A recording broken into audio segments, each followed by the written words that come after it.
बिस्मिल्लाहिर्रहमानिर्रहीम, अस्सलाम वालेकुम। देसी टीवी यूएसए की अहम रिपोर्ट के साथ मैं हूं नादिया राजपूत। आज हम आपको बताते चलें कि मुल्क के अंदर जो है वो हालात क्या हैं, कैसे हालात चल रहे हैं। और सिंध पुलिस ने शहर में चोरी के सामान की खरीदो फरोख्त की रोकथाम के लिए अहम कदम उठा लिया। कबाड़ का सामान खरीदने और बेचने पर बड़ी पाबंदी आयद कर दी गई है और इस हवाले से पुलिस हुकाम ने कहा है कि कबाड़ियों को सामान की खरीदो फरोख्त करने के लिए कौमी शनाख्ती कार्ड लाजमी करार दे दिया गया है।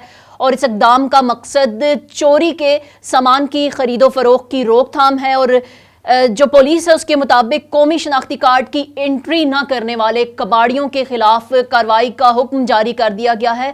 और पुलिस हुकाम के मुताबिक कबाड़ियों की दुकानों पर बगैर शनाख्ती कार्ड सामान खरीदना या बेचना चोरी तस्वर होगा। इस सिलसिले में पुलिस ने रंछोड़ लाइन कबाड़ मार्केट में टारगेटेड ऑपरेशन किया है और इस दौरान कबाड़ मार्केट में खरीदो फरोख्त होने वाले सामान का रिकॉर्ड चेक किया गया है। और ऑपरेशन के दौरान तलाश ऐप डिवाइस की भी मदद ली गई है और मज़कूरा डिवाइस से खरीदो फरोख्त होने वाले मोटरसाइकिल इंजन को चेक किया गया। और पुलिस ने कबाड़ मार्केट के दुकानदारों पर वाज़े किया कि शनाख्ती कार्ड और एंट्री के बगैर खरीदा गया सामान चोरी शुदा तस्वर किया जाएगा। इसी तरह की मालूमाती वीडियोस देखने के लिए हमारे चैनल को लाइक करें, सब्सक्राइब करें, शेयर करें, कमेंट करें और नादिया राजपूत को दीजिए इजाज़त। अल्लाह हाफिज़।